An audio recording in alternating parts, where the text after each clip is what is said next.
Ganesh డెకరేషన్లో use చేసినవి flowers ఎలా make చేసుకోవాలనేది వీడియో చేస్తానని చెప్పాను కదా, సో అదే అనమాట ఈ వీడియో.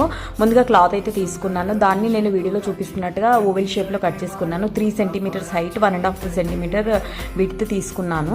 సో అలా కట్ చేసుకున్నాక దారం బయటకు రాకుండా ఇలా వీడియోలో చూపిస్తున్నట్టుగా కాల్చుకున్నాను అనమాట క్యాండిల్తో.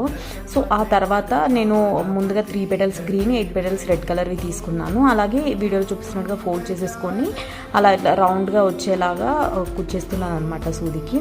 సో ఇలా మనం ఏదైనా ఫ్లవర్ కూడా చూడడానికి లైక్ లోటస్ అండ్ రోజ్ ఆ టైప్లో కనబడుతుంది అనమాట. చాలా బ్యూటిఫుల్గా ఉంటుంది, నాకైతే చాలా బాగా నచ్చింది. అండ్ చూసిన వాళ్ళు కూడా చాలా బాగుందని చెప్పారు.